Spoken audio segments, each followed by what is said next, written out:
Hey everyone, J-Rays here. In this video, I wanted to help others improve their mic audio after seeing tons of people make the same common mistakes. It just simply boils down to placing the microphone in an optimal distance away from yourself. I recommend placing any microphone 4 inches away from you because most of us do not have a perfectly treated room or home studio. I use all my dynamic microphones 1 to 2 inches away because this allows me to run a lower amount of gain on the interface, for example, and it also helps make the microphone less sensitive because background noise is not going to be as prevalent. Keep in mind your PC fans might not be the only thing that is getting picked up. Your voice bouncing off the wall could also sound much worse if you have the microphone a good foot or two away. If you find yourself in this position where you have the microphone over a monitor or a fair bit away from yourself, then just bring it closer. It's going to sound a lot better, and that's what we want. After you've moved the microphone closer, you should realize there is something called a sweet spot, and this is going to largely depend on who you are and what you're looking for in your voice. If you're doing podcasting, you might like a very bassy voice, so you might want the microphone an inch away from yourself. Or you might not want that because you sound overbearing or just too boomy. This is going to largely depend on your voice and what you want, so make sure to record some samples in a program like Audacity and just compare samples at different distances. You're going to definitely notice a difference, and you might not want something in your voice and others might want that. So don't just take it from me either. Take a look at Joe Rogan and the way he positions the microphone.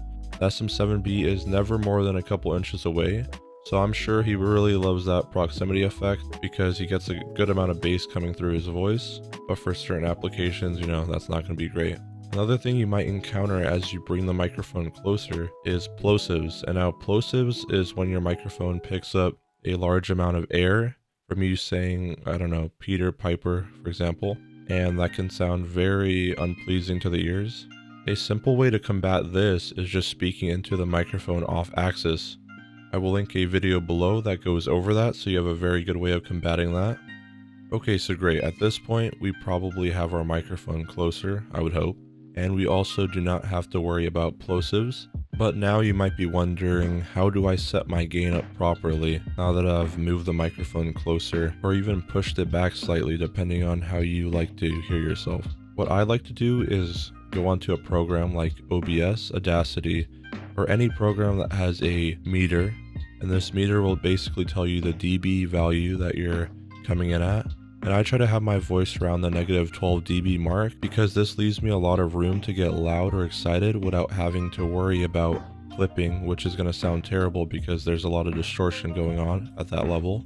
Keep in mind, once you set up the mic placement and mic gain correctly, always look back to programs because changes you might perceive as small can have a very big effect on how loud you are. Just take a quick listen on how quiet I am after I start to back off the microphone. So right now I'm at 1 inch away, and as I slowly start backing off to 4 inches, you should notice the volume is getting much quieter, at least for my voice. And as I slowly start creeping in back onto the microphone, I get loud again. Just make sure to always have these things in mind when you're setting up your microphone, and I hope I got you guys on the right track to sound great. And be sure to share the video and give me a like, and hopefully check out my other videos pertaining more specifically to the GoXLR. Thanks for watching.